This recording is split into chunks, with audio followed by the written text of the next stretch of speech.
Chain mention के सबसे अंदर वाले कोर्टयार्ड की तरफ सब बढ़ने लगे, जहां एक भारी ब्लैक आयरन गेट बंद खड़ा था और उसके बीच की पतली सी दरार से बस हल्की रोशनी बाहर आ रही थी। चेन मास्टर, मैजिक सेक्ट का पॉइजन हैंड पकड़ा जा चुका है, ये गुहोंग ने ऊंची आवाज में कहा। अब आदेश दीजिए। दरवाजे के पीछे से कांपती हुई बूढ़ी आवाज गूंजी। मार डालो उसे, टुकड़े टुकड़े कर दो। झानक दाओशुआन ने धीरे से सिर हिलाया और अपनी ताइजी स्वॉर्ड निकालकर सीधे लेंग वुचिंग की गर्दन पर रख दी। सुन लिया ना, अब मर जाओ। उसकी तलवार नीचे गिरी, लेकिन जमीन पर गिरने वाला इंसान लेंग वुचिंग नहीं था, बल्कि झांग दाओशुआन खुद था। उसने अविश्वास से नीचे देखा। उसके सीने के आर पार एक खून से सनी तलवार निकल चुकी थी। वो कांपते हुए पीछे मुड़ा और देखा जिस एस्कॉर्ट मास्टर पर उसे सबसे ज्यादा भरोसा था, वो बिल्कुल एक्सप्रेशनलेस चेहरा लिए खड़ा था। अगले ही पल उसने अपने चेहरे से ह्यूमन स्किन मास्क उतार दिया और नीचे से एक खूबसूरत लेकिन डरावना चेहरा सामने आया। हॉज एंड फेस प्रिंस, ये वे यांग। झांग दाओशुआन के मुंह से खून बह निकला और वो वहीं ढेर हो गया। ट्रू मार्शल सेक्ट का सबसे बड़ा जीनियस, एक भी मूव इस्तेमाल किए बिना अपने ही साथी के हाथों मारा गया। उसी समय जमीन पर पड़ा लेंग वुकिंग अचानक फट पड़ा। उसके शरीर में छुपा पॉइजन तुरंत एक्सप्लोड हुआ और उसने दोनों हथेलियां सीधे जिनचेंग और ये गुहोंग के सीने पर दे मारी। धड़ाम! दोनों टूटी पतंग की तरह उड़कर ब्लैक आयरन गेट से जा टकराए। उनके मुंह से खून की धार निकल पड़ी, लेकिन लेंग वुचिंग के चेहरे पर सरप्राइज नहीं था, बल्कि पागलों जैसी हंसी थी। ये वेयांग ने तलवार से खून झटकते हुए कहा, असली एस्कॉर्ट मास्टर तो 3 दिन पहले ही टुकड़ों में काट दिया गया था। तुम लोग राइचस सेक्ट वाले अब भी इतने भोले हो। एक पल में पूरी बाजी पलट चुकी थी। झांग दाओशुआन मर चुका था, ये गुहोंग का शोल्डर क्रश हो चुका था और जिनचेंग की हार्ट मेरिडियन बुरी तरह टूट गई थी। दूसरी तरफ मैजिक सेक्ट के दोनों मॉन्स्टर्स पूरी किलिंग इंटेंट के साथ खड़े थे। ये गुहोंग ने लाल आंखों से तलवार कसकर पकड़ ली। जल्दी सिग्नल भेजो, बाहर के लोगों को अंदर आने दो। लेंग वुकिंग जोर से हंसा। बहुत देर हो चुकी है, बाहर की आवाजें सुनो। पूरे मैंशन में चीखें गूंजने लगी। जो सर्वेंट्स अभी तक चाय परोस रहे थे, उन्होंने अचानक डिस्गाइज उतार दिए और शॉर्ट ब्लेड्स निकालकर राइचस वॉरियर्स को काटना शुरू कर दिया। मैजिक सेक्ट के स्पाइस पहले से ही अंदर घुस चुके थे। आसमान में लाल सिग्नल फ्लेयर फटा और शहर के बाहर छुपी मैजिक सेक्ट आर्मी काले सैलाब की तरह दीवारें पार करके अंदर घुस आई। हर तरफ मैसैक शुरू हो गया। ये गुहोंग का चेहरा सफेद पड़ गया। उसे आखिर समझ आ गया उसके मास्टर ने जाते वक्त उसे क्यों चेतावनी दी थी। जियांगहू की लड़ाइयां कभी एरिना बैटल नहीं होती। जिनचेंग मोंक ने घायल शरीर के बावजूद बैटल ची एक्टिवेट की। उसके शरीर की बुधा लाइट कमजोर थी, लेकिन उसकी आंखों में मरने तक लड़ने का फैसला साफ दिख रहा था। ये डोनर, भाग जाओ, हमारा डिस्गाइज एक्सपोज हो चुका है। दोनों ने एक दूसरे को देखा और सीक्रेट रूम छोड़कर जान पर खेलते हुए बाहर की तरफ भाग निकले। लेंग वुचिंग उन्हें पीछा करने ही वाला था, लेकिन ये वेयांग ने रोक दिया। उन्हें छोड़ दो,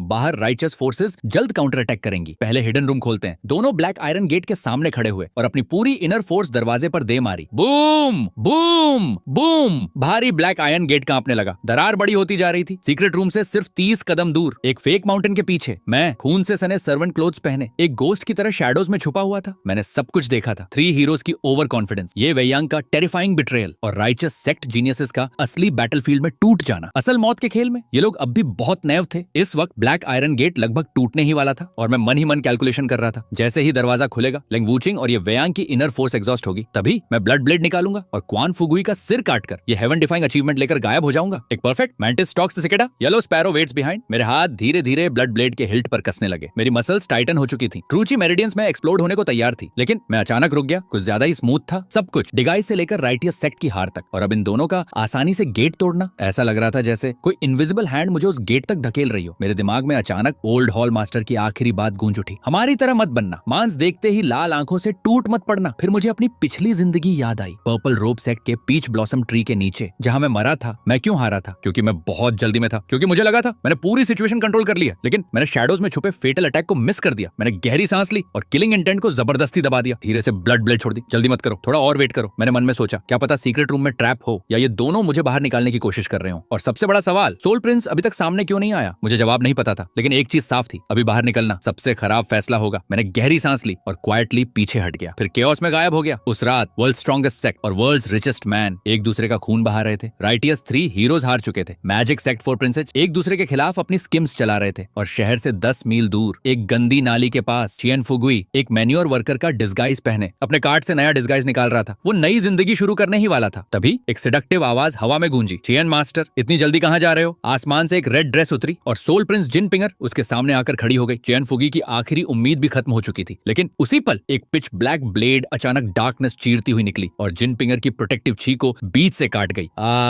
वो चीखते हुए पीछे गिरी। चियन फुगी खुशी से चिल्ला उठा, हीरो, आपने मेरी जान बचा ली, मेरी सारी संपत्ति आपकी। वो मुस्कुराते हुए आगे बढ़ा। हाथ में सिल्वर नोट्स थे, लेकिन स्लीव के अंदर एक पॉइजन डैगर क्वाइटली निकल चुका था, पर मेरी ब्लेड उसकी सोच से तेज थी। स्विश! आसमान में सिल्वर नोट्स और ब्लड रेन साथ उड़ने लगे। ओल्ड जियांगहू मॉन्स्टर हो या नहीं, ब्लेड स्लो हुई तो मौत तय है। मैंने झुककर उसका सिर उठा लिया, लेकिन जब पीछे मुड़ा, जिन पिंगर गायब थी। उसने उस आधे पल का फायदा उठाया और ब्लड एस्केप टेक्निक से जंगल में भाग गई। हवा में उसकी जहरीली आवाज गूंजी, आज का ये वार मैं कभी नहीं भूलूंगी। सोल प्रिंस, तुम्हें जिंदा नहीं छोड़ेगी। मैंने ब्लेड से खून झट और हंस पड़ा। जो हार चुका है वो मुझे धमकी देने लायक भी नहीं। मैंने सिर कमर पर बांधा और सीधे होली सेक्ट लौट गया। जैसा तय था मैंने आसानी से ब्लड ब्लेड हॉल का एक्टिंग हॉल मास्टर पद हासिल कर लिया। 26 साल की उम्र में मैं 10,000 डिसिपल्स का रूलर बन चुका था। लेकिन मुझे पता था ये अभी काफी नहीं। पर्पल रोप सेक्ट के पास 20,000 डिसाइपल्स थे और सबसे ऊपर एक टेरिफाइंग इनेट रेल्म मॉन्स्टर। इनेट रेल्म के बिना सब कुछ बेकार था। मैंने श्वान किंग पैलेस का 60% एसेंस अपने मास्टर जांग ली को दे दिया जो 40 साल से बॉटलनेक में फंसा हुआ था। फिर जांग ली ने क्लोज डोर कल्टीवेशन शुरू कर दी और मैंने पूरे ब्लड ब्लेड हॉल को बदलना शुरू कर दिया। मैंने सिंप्लीफाइड स्वानचिंग पैलेस एलीट डिसिपल्स को सिखाई और माउंटेन्स जितने रिसोर्सेज फेंक कर अपनी खुद की आयरन आर्मी तैयार कर दी। 10 साल पलक झपकते गुजर गए। मैंने मैजिक सेक्ट के सारे हिडन असैसिनेशंस खत्म कर दिए, यहाँ तक कि जिन पिंगर, लेंग वूकिंग और ये वेयांग की जॉइंट एम्बश भी। आखिरकार मैंने तीनों डीमन प्रिंसेस की लाशों पर कदम रखकर मैजिक सेक्ट का नंबर 1 प्रिंसेस बनने का ताज हासिल कर लिया। 40 साल की उम्र में मैंने आखिरकार ग्रैंड एक्वायर्ड रियलम ब्रेक कर लिया। लेकिन जिस खबर ने मुझे सबसे ज्यादा एक्साइटेड किया, जियांग लाई आखिरकार क्लोज्ड डोर कल्चरेशन से बाहर आ गया। उसके शरीर के चारों तरफ ट्रू एसेंस समुद्र की तरह उमड़ रही थी। वो अब ऑफिशियली इननेट रियल में पहुंच चुका था। मास्टर और डिसिप्लिन दोनों हॉल में बैठकर शराब पी रहे थे। कई दौर के बाद मैंने धीरे से वाइन कप नीचे रखा और जलती हुई आंखों से अपने मास्टर की तरफ देखा। उस साल ब्लड ब्लेड हॉल इसलिए हारा था क्योंकि हमारे पास सिर्फ एक हॉल था और कोई इनेट एक्सपर्ट नहीं था। लेकिन अब हमारे पास 2 हॉल्स हैं, 40,000 एलीट डिसाइपल्स और आप जैसे इनेट एक्सपर्ट। अब तो काफी है ना? जांग ली कुछ देर चुप रहा, फिर उसने पूरा शराब का प्याला एक ही सांस में खाली कर दिया। उसकी आंखों में टेरिफाइंग किलिंग इंटेंट फूट पड़ी। उस दिन पूरा कैंगलन मार्शल वर्ल्ड 100 साल की सबसे भयानक कैटास्ट्रोफी देखने वाला था। मैजिक सेक्ट की 40,000 की आर्मी सीधे पर्पल रोप सेक्ट के माउंटेन गेट तक पहुंच गई। बाकी 5 हॉल्स ट्रू मार्शल सेक्ट और हेवनली ईगल टेंपल की रीइंफोर्समेंट्स को रोकने में लगे थे। वॉर ड्रम्स आसमान हिला रहे थे, चीखें पहाड़ों में गूंज रही थी और सिंप्लीफाइड शुआनचिंग टेक्निक सीख चुके मैजिक सेक्ट डिसिपल्स मौत से बिल्कुल नहीं डर रहे थे। उन्होंने पर्पल रोप सेक्ट का माउंटेन गेट सूखी टहनी की तरह तोड़ डाला। मैं केओस के बीच घुसा और सिर्फ 100 मूव्स के अंदर एक ही स्लैश में पर्पल रोप सेक्ट मास्टर ये गुहों का सिर काट दिया। खून ने पूरी माउंटेन स्टेयरकेस लाल कर दी। पर्पल रोप सेक्ट के 12,000 डिसाइपल्स में से सिर्फ कुछ 100 लोग एंसेस्टर हॉल में छुपकर बचे थे। पूरी सेक्ट डिस्पेयर में डूब चुकी थी। तभी पर्पल रोप सेक्ट के पीछे पहाड़ में बना स्टोन गेट जोर से खुला और वो मॉन्स्टर जो 30 साल से सिक्लूडेड कल्चरेशन में था, 200 साल जी चुका इनेट ओल्ड मॉन्स्टर आखिरकार फिर दुनिया के सामने आया। जांग ले पागलों की तरह हंसा। ओल्ड बास्टर्ड, मैं बहुत समय से तेरा इंतजार कर रहा था। अगले ही पल वो आसमान में उड़ गया। 2 इनेट एक्सपर्ट्स की टक्कर ने पूरे माउंटेन पीक को हिला दिया। पत्थर टूटने लगे, हवा ब्लेड्स की तरह फट रही थी। जियांग लियू अपनी प्राइम एज में था। उसका ब्लड एनर्जी अजगर की तरह उफान मार रहा था, जबकि वो ओल्ड मॉन्स्टर पहले ही बूढ़ा हो चुका था। उसकी ट्रू एसेंस ऑलमोस्ट खत्म हो चुकी थी। 300 मूव्स के बाद ओल्ड मॉन्स्टर ने खून उगल दिया और जांग ली की एक पाम स्ट्राइक सीधे उसकी चेस्ट क्रश करती हुई निकल गई। वो मरते हुए कुत्ते की तरह जमीन पर गिर पड़ा। मैं धीरे धीरे उसके सामने पहुंचा। ब्लड ब्लेड अब भी खून टपका रही थी। मैंने ऊपर से उसकी तरफ देखा। ओल्ड बस्टर्ड, 100 साल पहले का चेन फैमिली विलेज याद है? उसका पूरा शरीर कांप उठा। 100 साल पुरानी ब्लडी मेमोरी जबरदस्ती उसके दिमाग में लौट आई। उसने शॉक में मेरी तरफ देखा। आखिर विलेज क्यों डिस्ट्रॉय किया था? मैंने ब्लेड उसकी गर्दन पर रख दी। ओल्ड मॉन्स्टर हंसा, लेकिन उसकी हंसी में सिर्फ डिस्पेयर था। वो खून खांसते हुए बोला, रेट्रिब्यूशन सब कर्मा है। उस वक्त सेंट्रल प्रोविंस के एक नोबल मैन ने आदेश दिया था, अगर हम वेल्थ और पावर के लालच में ना आते तो पर्पल रोप सेक्ट आज इस हालत में नहीं पहुंचती। लेकिन उसकी बात पूरी होने से पहले दूर होराइजन से अचानक थंडर जैसी आवाज गूंजी। पूरा ग्राउंड कांपने लगा। मैंने तुरंत सिर उठाया और अगले ही पल मेरे चेहरे की कोल्ड एक्सप्रेशन जम गई। आसमान तक उठती धूल और उसके बीच एक विशाल ड्रैगन बैनर हवा में लहरा रहा था। इंपीरियल कोर्ट आखिरकार आ चुका था। पूरा 5,000 हैवी आर्मर्ड कैवलरी एक स्टील वॉल की तरह हमारी तरफ बढ़ रहा था। दोनों साइड्स पर 10,000 लाइट कैवलरी ऑनलर रेडी, एरोज रेडी के खड़ी थी। मार्टियल सेक्ट्स आपस में चाहे जितना लड़ लें, लेकिन आखिर में बैटलफील्ड साफ करने हमेशा इंपीरियल कोर्ट ही आती थी। मैंने ब्लड ब्लेड निकाली और गुस्से में दहाड़ा, सिर्फ इंपीरियल डॉग्स हैं, होली सेक्ट कब उनसे डरी है? फॉर्मेशन बनाओ, अटैक। मैजिक सेक्ट डिसिपल्स डरे हुए थे, लेकिन मेरे आदेश पर फिर भी दांत भींचकर माउंटेन से नीचे टूट पड़े। लेकिन अगले आधे घंटे में मुझे समझ आया डायमेंशनल डिफरेंस क्या होती है। वो मार्शल आर्ट्स बैटल नहीं थी, वो सिर्फ स्लॉटर था। मार्शल एक्सपर्ट्स की सोर्ड टेक्निक्स चाहे कितनी भी रिफाइंड हो, लेकिन 5,000 फुल स्पीड हैवी कैवलरी के सामने सब पेपर की तरह टूट गई। पहली कैवलरी चार्ज में ही मैजिक सेक्ट फॉर्मेशन फट गई। दूसरी एरो रेन में हमारे एलीट डिसिप कटी हुई फसल की तरह गिरने लगे। मैं लाल आंखों से चिल्लाया, रिट्रीट, होली सेक्ट वापस जाओ। लेकिन बहुत देर हो चुकी थी। 3 हैवी कैवलरी स्पीयर्स सीधे मेरी तरफ आ चुकी थी। मैंने 2 स्पीयर्स काट दी, लेकिन वॉर हॉर्स की टेरिफाइंग इंपैक्ट मुझे खून उलटने पर मजबूर कर गई। उसी वक्त जांग ली पागल डीमन की तरह बैटलफील्ड में घुसा। उसकी इनेट ट्रू एसेंस पूरी ताकत से एक्सप्लोड हो गई। उसने एक पाम स्ट्राइक में दर्जनों वॉर हॉर्सेस उड़ा दिए और अपनी बॉडी से स्टील आर्मी के बीच रास्ता चीर दिया। लेकिन इंसान आखिर इंसान ही होता है। इनेट एक्सपर्ट भी हजारों सैनिकों को हमेशा नहीं रोक सकता। पुची, एक मोटा कैवलरी स्पीयर सीधे जियांग लियू की चेस्ट के आर पार निकल गया। ये invincible blood hand white lotus धीरे से अपने सीने में घुसी स्पीयर को देखने लगा। फिर उसने आखिरी बार मेरी तरफ देखा और पूरी ताकत से चिल्लाया, भाग। मुझे याद नहीं मैं वहां से कैसे बचा। मैं बस एक स्ट्रे डॉग की तरह पूरी रात विल्डरनेस में भागता रहा। सुबह होने तक मैं आखिरकार एक सूखे पेड़ के नीचे गिर पड़ा। सब खत्म हो चुका था। 40,000 एलीट्स, मेरा इनेट मास्टर, 15 साल की प्लानिंग। इंपीरियल कोर्ट के आयरन हूव्स के सामने एक जोक बन गई थी। मैं पेड़ से टिककर ग्रे स्काई की तरफ देखने लगा और अचानक पागलों की तरह हंस पड़ा। चेनमो, तू सच में बहुत बड़ा इडियट है। तू मार्शल आर्ट सीख रहा था, इमॉर्टल कल्टीवेशन नहीं। मॉर्टल्स की दुनिया में स्टेट पावर ही असली गॉड होती है। कुछ मार्शल आर्टिस्ट 5000 हैवी कैवलरी से लड़ने का सपना देख रहे थे। कितना मजा किया, बहुत मजा किया। लेकिन हंसते हंसते मेरी आंखों में फिर एक नई फ्लेम जल उठी और इस बार वो पहले से कहीं ज्यादा कोल्ड और क्रेजी थी। अभी खत्म नहीं हुआ। जब तक इंसान जिंदा है तब तक फिर से शुरुआत हो सकती है। इस बार मैं सिर्फ मार्शल एक्सपर्ट्स नहीं बनाऊंगा, मैं आर्मी बनाऊंगा। एक ऐसी मैजिक सेक्ट आर्मी जो फॉर्मेशन समझे, डिसिप्लिन चार्ज करे और रियल बैटलफील्ड लड़ सके। हैवी कैवलरी मैं भी बना सकता हूँ। एक दिन मैं उसी ड्रैगन बैनर को अपने पैरों तले कुचलूंगा। मैंने गहरी सांस ली और ब्लड ब्लेड के सहारे खड़ा हुआ। तभी मेरे सामने की सनलाइट अचानक ढक गई। 3 कदम दूर एक आदमी खड़ा था। सुबह की रोशनी उसकी पीठ के पीछे थी। उसका शरीर लंबा था और उसने लग्जूरियस रॉब पहनी हुई थी। मेरी प्यूपिल्स सिकुड़ गई। जो चेनफेंग, वही आदमी जो मेरी अवेकनिंग से पहले मुझे हर दिन ब्रोथल घुमाता था और लगभग मेरी फाउंडेशन डिस्ट्रॉय कर चुका था। वो यहाँ क्या कर रहा था? जो चंगफेंग धीरे धीरे मुड़ा। उसके चेहरे पर एक अजीब मुस्कान थी। तभी मेरे दिमाग में अचानक जिन पिंगर की आखिरी बात गूंज गई, सोल प्रिंस तुम्हें कभी नहीं छोड़ेगी। जो चेनफेंग हल्का सा हंसा। भाग तो बहुत तेजी से रहे थे। Blood lotus Prince. मैंने ब्लड ब्लेड कसकर पकड़ ली। मेरी उंगलियां सफेद पड़ चुकी थी। तो असली सोल प्रिंस तुम हो? जो चेनफेंग ने आराम से अपनी स्लीव झाड़ी और बिना छुपाए सिर हिलाया। जिन पिंगर तो बस एक शील्ड थी। जब तक मैं पूरी तरह ग्रो नहीं हुआ था मुझे किसी की जरूरत थी जो जियांगहू का अटेंशन अपनी तरफ रखे ना। वो एक कदम आगे बढ़ा। उसकी आंखों में मौकरी भरी हुई थी। इन सालों में जितने मैन मैंने जिन पिंगर के लिए भेजे उनमें से ज्यादातर आखिरकार मेरे नरिशमेंट बन गए। उसे लगता था वो दूसरों को हेहुआन टेक्निक से ड्रेन कर रही है, लेकिन उसे क्या पता हर ड्यूअल कल्टीवेशन सेशन के बाद सारी इनर फोर्स सीधे मेरे पास लौट आती थी। उसकी अपनी कल्टीवेशन भी। आखिरकार मैंने धीरे धीरे निगल ली। मेरा दिल जोर से कांप उठा क्योंकि मैं उसके शरीर में छुपी हॉरिफाइंग ऑरा महसूस कर सकता था। मैंने दांत भींचे। तुम अब इनेट रेल में हो? जो चंगफेंग मुस्कुराया। बस किस्मत अच्छी थी, कुछ दिन पहले ब्रेक थ्रू कर लिया। मैं चुप हो गया। ये एब्सोल्यूट डिस्पेयर था, लेकिन मैंने कोई बेकार बात नहीं की। मैंने धीरे धीरे अपनी टूटी हुई ब्लड ब्लेड निकाली। जो चेनफेंग की आंखों में एडमिरेशन चमकी। इतनी छोटों के बाद भी लड़ना चाहते हो? मैंने शांत आवाज में जवाब दिया। मैं कभी गर्दन झुकाकर मरना नहीं सीख पाया। मैंने गहरी सांस ली और डांटियन की आखिरी ट्रूथ ही भी निचोड़ डाली। ब्लड लोटस 7 स्लैशेस अपनी पूरी सुसाइडल फ्यूरी के साथ सीधे जो चंगफेंग पर टूट पड़ी। जो चेनफेंग वहीं खड़ा रहा। उसने एक कदम तक नहीं हटाया। उसने बस अपनी उस औरतों से भी ज्यादा गोरी हथेली उठाई और हल्के से उंगली चटकाई। टिंग! एक क्रिस्प मेटालिक आवाज गूंजी। 100 रिफाइंड स्टील से बनी ब्लड ब्लेड बर्फ की कमजोर सिल्ली की तरह टुकड़े टुकड़े होकर टूट गई। मेरी टेरिफाइंग ब्लेड ऑरा एक पल में बिखर गई। लेकिन जो चेनफेंग की हथेली उड़ते हुए ब्लेड फ्रैगमेंट्स के बीच तितली की तरह निकल गई और अगले ही पल धीरे से मेरे सीने पर आकर टिक गई। पफ! मेरा शरीर फटे बोरे की तरह उड़ गया और पीछे की रॉक वॉल से जोर से टकराया। मैं धीरे धीरे नीचे फिसल गया। मैंने सिर झुकाकर अपने सीने की तरफ देखा। वहां एक गहरा पाम प्रिंट ढंसा हुआ था। जो चंगफेंग आराम से मेरी तरफ चलता आया। ब्लड लोटस प्रिंस, तुमने सालों पहले ब्रोथल के बाहर मुझसे एक बात कही थी, मैं आज तक नहीं भूला। तुमने कहा था हम दोनों अपनी अपनी राह चलेंगे और बाद में तुमने पूरे जियांगहू में ऐलान किया मैजिक सेक्ट प्रिंस सिर्फ एक ही हो सकता है। जो चंगफेंग हल्का सा मुस्कुराया। वो मुस्कान जहर से भी ज्यादा खतरनाक थी। तुमने सही कहा था। अब मैं तुम्हें जवाब देता हूँ। मैजिक सेक्ट प्रिंस सिर्फ सोल प्रिंस ही हो सकता है। मैंने धीरे से मुंह खोला। मेरे सामने उसकी खूबसूरत मगर टेरिफाइंग फेस और केव के बाहर सुबह का सूरज उग चुका था। मैं आर्मी बनाना चाहता था, इंपीरियल कोर्ट को कुचलना चाहता था, अगले जन्म तक जीना चाहता था। अनगिनत रिग्रेट्स मेरे दिमाग में तूफान की तरह घूमने लगे, लेकिन आखिर में मेरी सारी अनविलिंगनेस बस एक कमजोर और सेल्फ मॉकिंग स्माइल में बदल गई। जियांगहू में रहने वाले लोग आखिरकार अपनी मर्जी से नहीं जीते। जो इस रास्ते पर चलता है उसका अंत शायद ऐसा ही होता है। मेरी आंखों की आखिरी रोशनी भी धीरे धीरे बुझ गई। जब मैंने फिर से आंखें खोली मैं वापस उसी एंडलेस फाइट स्पेस में था। एंशिएंट बुक अपने आप खुल गई और उसके ऊपर एक ग्लोइंग स्क्रीन उभर आई। Third life settlement in progress. Name Lin Jingze. Alignment chaotic evil. Life span 40 years. Cause of death soul prince के हाथों मारा गया। लाइफ टाइम अचीवमेंट्स 15 साल की उम्र अवेकंड हुआ। 20 साल की उम्र फर्स्ट रेट रेल्म तक पहुंचा। 26 साल की उम्र ब्लड ब्लेड हॉल का एक्टिंग हॉल मास्टर बना। 32 साल की उम्र ऑनफिशियल हॉल मास्टर। अकेले ही 3 दुश्मनों को हराया। पॉइजन हैंड को मार डाला। 1000 फेस और नकली सोल प्रिंस को भी। 42 साल की उम्र 2 हॉल्स को लीड किया और पर्पल रोप संप्रदाय को तबाह कर दिया। ये गुहोंग को जान से मार दिया। पर्पल रोप संप्रदाय के 10,000 से ज्यादा चेलों का कत्लेआम किया। सुप्रीम एल्डर को जिंदा पकड़ लिया। इस जिंदगी में आखिरकार तुमने पर्पल रोप संप्रदाय के एक एक मेंबर को खत्म कर दिया और उनकी विरासत को मिटा दिया। लेकिन ठीक उसी वक्त जब तुम्हारा बदला पूरा हुआ तुम्हें पता चला कि असली दुश्मन शायद कभी पर्पल रोप संप्रदाय था ही नहीं। तुमने हमेशा खुद को एक जियांगहू मार्शल आर्ट्स की दुनिया का इंसान समझा, लेकिन भूल गए कि इस दुनिया में जियांगहू से कहीं बढ़कर बहुत कुछ है। इंपीरियल कैवलरी शाही घुड़सवार सेना ने तुम्हें सिखाया कि इस नश्वर दुनिया में आर्मी ही एकमात्र असली ताकत है, और यह भी कि जो चेंगफेंग के हाथों पीठ में छुरा घोंपा जाना सच कहें तो काफी एम्बैरसिंग, शर्मनाक था। अगली लाइफ में ज्यादा केयरफुल रहना। Final evaluation black iron heart reward 1000 points. मैं उस चमकते हुए 1000 नंबर को घूरता रह गया। मेरा दिल तेजी से धड़कने लगा। पिछले जन्म में सिर्फ 288 पॉइंट्स ने मुझे मैजिक सेक्ट का स्ट्रॉन्गेस्ट प्रिंस बना दिया था, और अब पूरे 1000 पॉइंट्स अगले जन्म में मेरे लिए टेरिफाइंग लीप साबित होने वाले थे। लेकिन मैंने पिछले जीवन का खूनी खूनी लेसन भी कभी नहीं भुलाया। मॉर्टल वर्ल्ड में रेगुलर आर्मी ही एब्सोल्यूट ट्रूथ है। लेकिन तभी मेरी आंखों में फिर एक डेंजरस चमक उभरी। क्या इस दुनिया में सचमुच सिर्फ मॉर्टल्स ही हैं? 100 लाइव्स बुक, रीइंकार्नेशन सिस्टम, ये सब क्लियरली प्रूव करता था कि इस दुनिया के किसी अनसीन कॉर्नर में एक और भी हायर कल्टीवेशन सिस्टम मौजूद है, इमॉर्टल कल्टीवेशन। बस कैंगलन किंगडम बहुत छोटा था, इसलिए मैं वहां तक नहीं पहुंच पाया। लेकिन एक दिन मैं उस हाइट तक जरूर पहुंचूंगा और तब देखूंगा क्या हेवी कैवलरी इमॉर्टल्स के सामने चींटियों जैसी लगती है या नहीं। मैंने अपने थॉट्स वापस खींचे और ग्लोइंग स्क्रीन की तरफ देखा। Fourth life enhancement options, available points 1000, selectable enhancements, first comprehension current 0, second talent current 0, third blood line requires minimum 1000 points, can awaken special blood line, पूरा 1000 पॉइंट्स। सिर्फ ब्लड लाइन पर Gamble करना। मेरे दिल को एक पल के लिए हिला गया, लेकिन मेरी रैशनैलिटी ने तुरंत गैम्बलर मेंटालिटी को दबा दिया। अगर कोई ऐसी ब्लड लाइन खुल गई जिसे रेयर ट्रेजर्स चाहिए हो और मैं नेक्स्ट लाइफ में बेगर पैदा हो गया तो शुरुआत में ही मर जाऊंगा। सेफ ऑप्शन, बैलेंस्ड बिल्ड, वही सबसे सही था। Comprehension, add 500, talent add 500, enhancement complete, comprehension 500, talent 500, fourth life about to begin, good luck host. Ancient book का पेज धीरे से पलटा और मेरी कॉन्शियसनेस एंडलेस एबिस में गिर गई। पैसे कहाँ हैं जो सैलरी मिली है? निकाल यहाँ। एक रफ आवाज सस्ती शराब की बदबू के साथ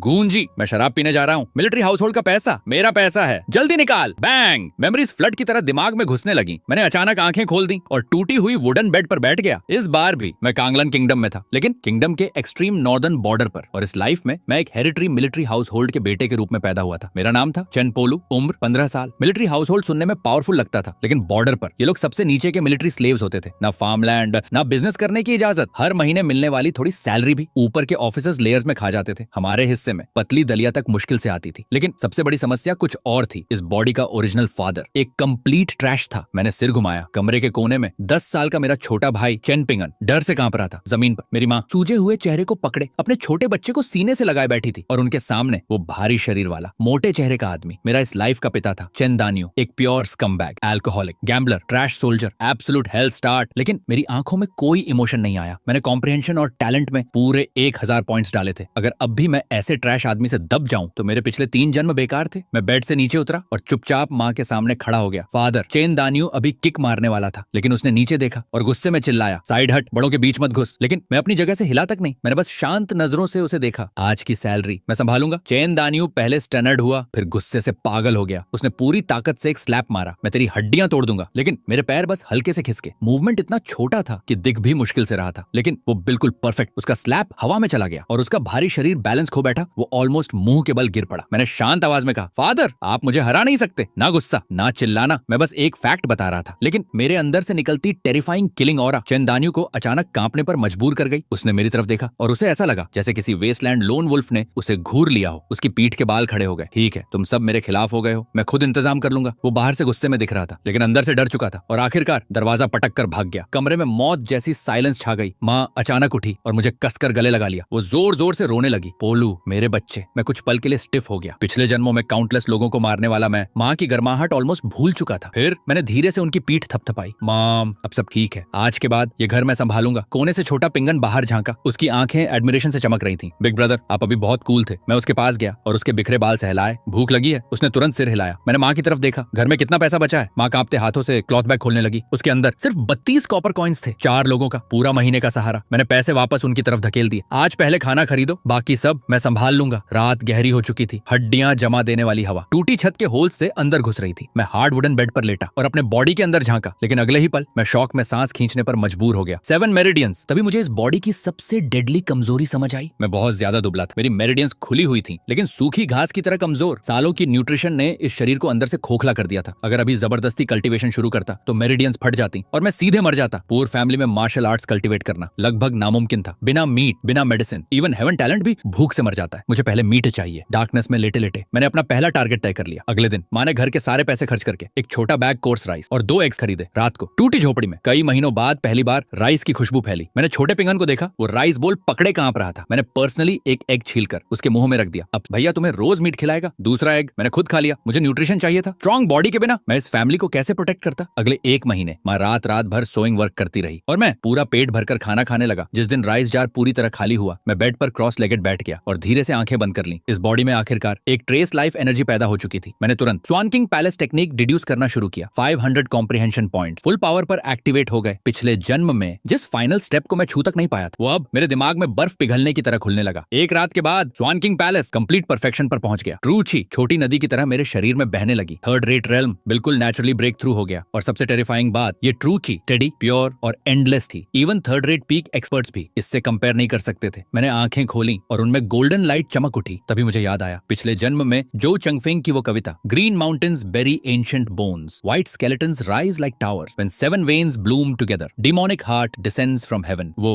जुआनमो पैलेस की लोकेशन थी। फिर मुझे याद आया purple robe sect supreme elder की डाइंग कन्फेशन। असल कल्प्रिट जोंगझो का वो नोबल था जिसने चैन विलेज को खत्म करने का ऑर्डर दिया था। ग्वान पे दे। लेकिन मैंने धीरे से आंखें बंद कर ली। कोई जल्दी नहीं, रिवेंज धीरे धीरे सेटल होगी। मैंने ठंडी हंसी छोड़ी। फिलहाल कल का ब्रेकफास्ट ज्यादा इंपॉर्टेंट था। मैंने माँ को आवाज दी और अकेला निकल पड़ा बॉर्डर के बाहर फैले एंडलेस माउंटेन्स की तरफ। शुरू में मुझे लगा 3 जन्मों का किलिंग एक्सपीरियंस शिकार करना आसान बना देगा, लेकिन जानवर इंसानों से ज्यादा चालाक निकले। पहला महीना मैंने जमकर सफरिंग झेली। हर दिन बस 2 रैबिट्स पकड़ पाता, किसी तरह फैमिली का पेट भरता। लेकिन मैंने हार नहीं मानी। 500 कॉम्प्रिहेंशन पॉइंट्स मजाक नहीं थे। मैंने ओल्ड हंटर्स के ट्रैप्स स्टडी करने शुरू किए, जानवरों के फुटप्रिंट्स, उनकी ड्रॉपिंग्स सब एनालाइज करने लगा। दूसरे महीने मैं अकेला 300 किलो का वाइल्ड बोर कंधे पर उठाकर विलेज लौटा। पूरा मिलिट्री विलेज शॉक में आ गया। चैन दानियू उस जायंट बॉर को देखकर उसकी आंखें ग्रीड से हरी हो गईं। वो मीट चुराने आया, लेकिन मैंने उसे एक हाथ से हवा में उठा लिया और उसके सामने एक पेबल को उंगलियों से क्रश कर दिया। क्रैक! चैन दानियू डर के मारे वहीं पेशाब कर बैठा। उस दिन के बाद वो इस घर में इनविजिबल आदमी बन गया। मैंने एक्स्ट्रा मीट आसपास के गरीब मिलिट्री फैमिलीज में बांटना शुरू किया। धीरे धीरे मैं इस पूरे मिलिट्री डिस्ट्रिक्ट का रिस्पेक्टेड लीडर बन गया। लोग मुझे देखते ही ब्रदर पोलू कहकर सैल्यूट करते। तीसरे महीने मैंने नियर बाय माउंटेन के मैन ईटिंग टाइगर को टारगेट बनाया। हाफ एन आवर तक मैं जंगल में उस बीस्ट से लड़ता रहा। परफेक्टेड जुआन किंग पैलेस और 3 जन्मों के किलिंग एक्सपीरियंस की मदद से मैंने एक स्लैश में उस टाइगर की स्कल क्रश कर दी और अगले पाम स्ट्राइक में उसकी हार्ट वेन्स तोड़ दी। जब मैं उस जायंट स्ट्राइप टाइगर को कंधे पर रखकर विलेज लौटा, मैं किसी वॉर गॉड जैसा दिख रहा था, टाइगर स्लेयर हीरो। मेरी फेम दूर तक फैल गई और फाइनली एक बिग शॉट मेरे पास खुद आया। यनमैन पास गैरिसन, कमांडर जाओ पर्सनली मेरे घर पहुंचा। यंग मैन, क्या तुम्हें मेरे यानलिंग गार्ड में शामिल होना है? जनरल का पर्सनल सोल्जर बनोगे? मैंने बिना हेजिटेशन के सीधा हाँ कहा, लेकिन एक कंडीशन रखी, मुझे 2 महीने दो। पहले मैं अपनी फैमिली सेटल करूंगा। 2 महीने बाद मैं क्लोज्ड कल्चरेशन से बाहर निकला। इंटरनल ची और एक्सटर्नल बॉडी परफेक्टली बैलेंस। मैं ऑफिशियली सेकंड रेट रियलम में पहुंच चुका था, सिर्फ 16 साल की उम्र में। सेकंड रेट वॉरियर पूरी दुनिया में। ऐसे लोग बेहद रेयर थे। मैं प्रॉमिस के मुताबिक यानमैन पास पहुंचा। ऊंची city walls, cold iron gates, हर तरफ मिलिट्री किलिंग ऑरा। बैरक्स में कुछ वेटरन सोल्जर्स मेरे पास आए। वो मुझे टेस्ट करना चाहते थे। मैंने कोई बात नहीं की, बस ब्लेड बाहर निकाली। Blood lotus, 7 kills, first form, open, blood coloured blade light, पूरा बैरक इंस्टेंट कोल्ड कर गई। वेटरन सोल्जर्स मेरी ड्रॉ मोशन तक नहीं देख पाए, लेकिन उनकी गर्दन के पीछे कोल्ड स्वेट बहने लगा। वो तुरंत कन्विंस्ड हो गए। लेकिन मेरी ये terrifying blade skill Yanling guard commander जो ने एक सेंटेंस में क्रश कर दी। गुड ब्लड टेक्निक, लेकिन बैटलफील्ड में आधे घंटे में तुम्हें हनी कॉम्ब बना दिया जाएगा। मैंने हल्का सा भौहें सिकोड़ ली। कमांडर जो ने कोल्ड वॉइस में कहा, बैटलफील्ड कोई जियांगहू डुअल नहीं होता। वहाँ हजारों लोग एक दूसरे को पीसते हैं। न फुटवर्क का स्पेस मिलता है, न ट्रिक्स दिखाने का टाइम। वहाँ एक स्ट्राइक ही सब कुछ डिसाइड करती है। उस पल मुझे ऐसा लगा जैसे बिजली गिर गई। मेरे दिमाग में पिछले जन्म का वो टेरिफाइंग सीन फ्लैश हुआ। हैवी कैवलरी मुझे रौंद रही थी। हाँ, जियांगहू ब्लड टेक्निक्स चाहे कितनी भी एलिगेंट हो, डेंस मिलिट्री स्पीयर फॉर्मेशन के सामने उनकी कोई वैल्यू नहीं। मैंने तुरंत ब्लेड वापस शीथ में डाली और सीरियस होकर बोला, कमांडर मुझे सिखाइए। उस दिन से जियांगहू का ब्लड लोटस प्रिंस गायब हो गया। मैंने ब्लेड छोड़ दी और सबसे सिंपल वेपन उठाया, मिलिट्री स्पीयर। हर दिन सुबह होने से पहले उठता, 2 घंटे स्पीयर थ्रस्ट प्रैक्टिस, दोपहर में हॉर्स आर्चरी, रात को माउंटेड कॉम्बैट। 500 कॉम्प्रिहेंशन पॉइंट्स की मदद से मैंने हर यूजलेस मूव डिलीट कर दिया और सिर्फ डेडली अटैक्स बचाए। Thrust, weep, split, crash. 1 साल बाद बैटलफील्ड स्लॉटर के लिए बनी मेरी ओन स्पीयर टेक्निक जन्म ले चुकी थी। Yanmen breaking formation spear, direct, violent, forward only, no retreat. 2 साल की हेल ट्रेनिंग के बाद मेरी spear skill, blade skill, horse riding सब ट्रांसफॉर्मेशन रेल्म तक पहुंच गए और cultivation peak quasi first rate. मैं सिर्फ 18 साल का था। तभी बॉर्डर पर वॉर स्मोक उठी। 500 एलीट बारबेरियन कैवलरी बॉर्डर लूट करने घुस आए। यानलिंग गार्ड के 100 कैवलरी को ऑर्डर मिला उन्हें रोकने का। 100 वर्सेस 500। मैं ब्लैक वॉर हॉर्स पर बैठ, कोल्ड विंड मेरे आर्मर को हिला रही थी। ये मेरे 2 जन्मों में पहली बार जब मैं ऑफिशियल आर्मी फॉर्मेशन के साथ चार्ज करने जा रहा था। वॉर हॉर्न गूंजा और 100 कैवलरी सीधे एनिमी फॉर्मेशन में टकरा गई। मैं सबसे आगे था। मेरी आंखें कोल्ड स्टील जैसी, कोई फ्लैशी लोटस ऑरा नहीं, कोई वियर्ड मूवमेंट नहीं, सिर्फ अल्टीमेट स्पीड, अल्टीमेट वायलेंस। पहला स्पीयर थ्रस्ट पॉइजन ड्रैगन की तरह निकला, सीधे एनिमी राइडर का थ्रोट पियर्स कर गया और उसी मोमेंटम में मैंने उसे हवा में उछालकर पीछे के 2 राइडर्स गिरा दिए। दूसरा स्ट्राइक, हॉर्स मोमेंटम की मदद से मैंने स्पीयर स्वीप किया। Thick white wax spear shaft सीधे एनिमी स्पाइन क्रश कर गई। बोन ब्रेकिंग साउंड पूरा बैटलफील्ड हिला रही थी। Thrust, sweep, thrust again. मैं एक इमोशनलेस किलिंग मशीन बन चुका था। मेरी स्पीयर टेक्निक इतनी सिंपल थी कि डरावनी लगती थी, लेकिन उतनी ही डेडली। बारबेरियन कैवलरी ने हॉरर में डिस्कवर किया कि चाहे वो कैसे भी डिफेंड करें, मेरी ब्लडी स्पीयर हर बार इम्पॉसिबल एंगल से उनके आर्मर को पियर्स कर देती। मैंने चार्ज किया, फॉर्मेशन काट दी, हॉर्स घुमाया और फिर से चार्ज किया। 7 बार मैं एनिमी फॉर्मेशन के अंदर घुसा और 7 बार बाहर निकला। जब आखिरी एनिमी गिरा पूरा बैटलफील्ड साइलेंट हो चुका था। बस वॉर हॉर्सेस की हेवी ब्रीदिंग सुनाई दे रही थी। मैं पूरा ब्लड में भीगा हुआ था, पता नहीं अपना या दुश्मन का। मैंने कोल्ड एक्सप्रेशन के साथ रेंज खींची, ब्लडी स्पीयर जमीन की तरफ झुकी और ब्लड ड्रॉप धीरे धीरे स्पीयर टिप से टपकने लगी। मेरे हॉर्स के सामने 50 से ज्यादा बारबेरियन कॉर्प्सेस पड़ी थी, सब वन हिट किल। मैं हॉर्स से उतरा और एनिमी कमांडर का हेड काट लिया, फिर उसे हाथ में पकड़कर खड़ा हो गया। यानलिंग गार्ड वेटरन्स मेरे आसपास इकट्ठा हो गए और मेरी टेरिफाइंग किलिंग ऑरा देखकर एक एक करके सलाइवा निकलने लगे। चेन पोलू, तू इंसान है भी या नहीं? मैंने कोई जवाब नहीं दिया, बस एनिमी कमांडर का हेड हॉर्स पर टांगा और चुपचाप यनमेन पास की तरफ लौट गया। जब खबर वापस पहुंची पूरा यनमेन पास हिल गया। 18 years old, first battlefield charge, 50+ enemy kills, captured enemy commander head like entering an empty land. उस दिन चनपोलू नाम पूरे यनमेन पास में गूंज उठा। कमांडर टेंट के अंदर मैं एक घुटने पर झुका हुआ था, सिर नीचे था, लेकिन मेरी नजर चुपके से पूरे टेंट में बैठे लोगों को स्कैन कर चुकी थी। बीच में बैठे थे एक बूढ़े जनरल जिनकी व्हाइट बियर्ड और ओल्ड एज भी उनकी टेरिफाइंग मिलिट्री ऑरा को छुपा नहीं पा रही थी। यानमेन फ्लाइंग जनरल ली लोंगचेंग, चांगलान डायनेस्टी में ये नाम किसी लेजेंड से कम नहीं था। 30 साल पहले जब बारबेरियन कैवलरी की 2 लाख सेना साउथ में उतरी थी, पूरी डायनेस्टी पैनिक में चली गई थी, तब इसी आदमी ने सिर्फ 30,000 ब्रोकन सोल्जर्स के साथ बारबेरियंस को यानमेन पास के बाहर रोक दिया था। 3 महीने तक बैटल चली, सिटी वॉल 3 बार टूटी और उसने तीनों बार उसे वापस छीन लिया। आखिर में बारबेरियंस पीछे हट गए, लेकिन बाउंड्री के बाहर उनकी 80,000 लाशें पड़ी थी। No barbarian horse shall cross in mountain, ये उस बूढ़े जनरल की पूरी जिंदगी थी। मैं घुटनों पर झुका था, लेकिन दिमाग तेजी से कैलकुलेशंस कर रहा था। जनरल जाओ मुझे सिर्फ रिवॉर्ड देने के लिए नहीं बुला सकता था। 3 साल पहले मैं भूखा मिलिट्री स्लेव था और अब 18 साल की उम्र में फर्स्ट रेट वॉरियर जो अकेले एनिमी फॉर्मेशन चीरकर 50 से ज्यादा हेड्स काट चुका था। ये टैलेंट बहुत एबनॉर्मल था, इतना एबनॉर्मल कि सस्पिशियस लगने लगे। मुझे पहले से पता था मुझ पर डाउट जरूर होगा, और तभी ओल्ड जनरल ने मुंह खोला। चैन पोलू, सिर उठाओ। मैंने धीरे से नजर उठाई और सीधा उनकी ब्लेड जैसी शार्प आंखों से टकराया। ली लोंगचेंग मुझे काफी देर तक घूरते रहे, फिर अचानक हल्का सा मुस्कुराए। 3 साल पहले तुम पहाड़ों में शिकार करते थे और अब एनिमी आर्मी चीर कर निकल जाते हो। बताओ ये कैसे किया? पूरा टेंट एक साथ मेरी तरफ देखने लगा। सस्पिशन, क्यूरियोसिटी, प्रेशर, हर नजर आग जैसी थी। लेकिन मैं पहले से प्रिपेयर्ड था। 3 जन्मों तक मैंने ह्यूमन ग्रीड देखी थी, कंस्पिरेसीज देखी थी। मैं कभी बिलीव नहीं करता था कि दुनिया में कोई ट्रूली सेल्फलेस इंसान भी होता है। मैंने शांत आवाज में कहा, रिपोर्टिंग जनरल, 3 साल पहले मुझे एक इनहेरिटेंस मिली थी, डिमोनिक सेक्ट लीडर की इनहेरिटेंस। जैसे ही ये वर्ड्स निकले पूरा टेंट हिल गया। 100 years ago का डिमोनिक लीडर, वो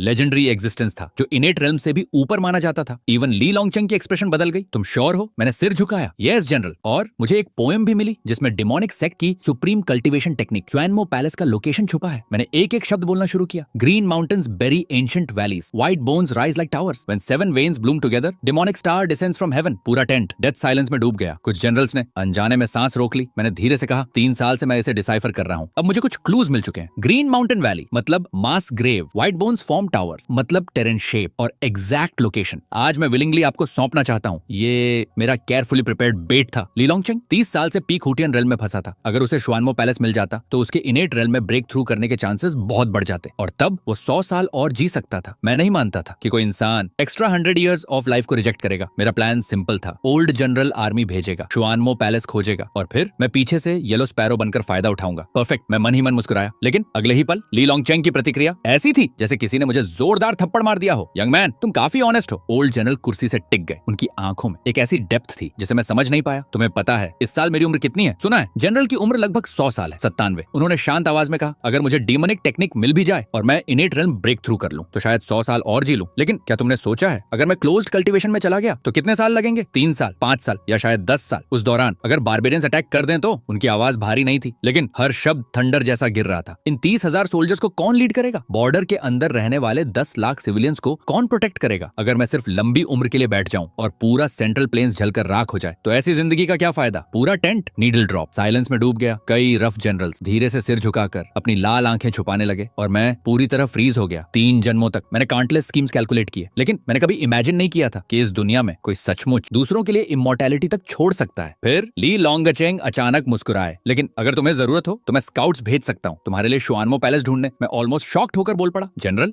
तुम सिर्फ 18 साल के हो और मुझसे ज्यादा टैलेंटेड हो। जब तुम ब्रेक थ्रू करोगे तो मेरी जगह इस बॉर्डर को प्रोटेक्ट करना। ओल्ड जनरल ने कैजुअली हाथ हिलाया। अब उठ जाओ, इतनी देर घुटनों पर बैठना ऑकवर्ड लगता है। मैं धीरे से खड़ा हुआ, लेकिन दिल के अंदर स्टॉर्म चल रहा था। अचानक मुझे एक बात याद आई। पहले कमांडर जो ने इंटेंशनली मेरी ब्लेड टेक्निक क्रिटिसाइज की थी और मुझे स्पीयर ट्रेनिंग की तरफ पुश किया था। जनरल, उस वक्त कमांडर जो ली लोंगचेंग हंस पड़े। मैंने ही उसे भेजा था। यंग पीपल ज्यादा शार्प हो तो जल्दी मर जाते हैं। जंगहू और बैटलफील्ड का फर्क जल्दी समझना अच्छा है। मैं अचानक समझ गया। शुरू से ये बूढ़ा आदमी चुपचाप मेरी प्रोटेक्शन कर रहा था। मैंने गहरी सांस ली और पहली बार अपने सारे कैलकुलेशंस वापस खींच लिए। ऐसे इंसान को मैनिपुलेट करना मुझे खुद से घिन दिला रहा था, लेकिन मेरा लक्ष्य इमॉर्टल कल्टीवेशन था। मेरा लक्ष्य रिवेंज था। मैं हमेशा के लिए यनमेन पास में बंद नहीं रह सकता था। मैंने अचानक कहा, जनरल मेरे पास बदले में देने के लिए कुछ नहीं, लेकिन मैं आपको एक किताब देना चाहता हूँ। ये मेरे खुद के वॉरफेयर आइडियाज हैं। मैंने तुरंत ब्रश उठाया और सामने लिखना शुरू कर दिया। जो मैं लिख रहा था वो अर्थ की लेजेंडरी मिलिट्री स्क्रिप्चर थी। Sun Tzu's art of war, war is the greatest matter of the state, the part of life and death, the road to survival on a destruction. शुरुआत में ली लॉन्गचेंग बस कैजुअली देख रहे थे, लेकिन जैसे जैसे लाइंस आगे बढ़ी उनका चेहरा बदलने लगा, उनके हाथ तक कांपने लगे। Supreme strategy is defeating enemy plan, second is destroying alliances, wonderful,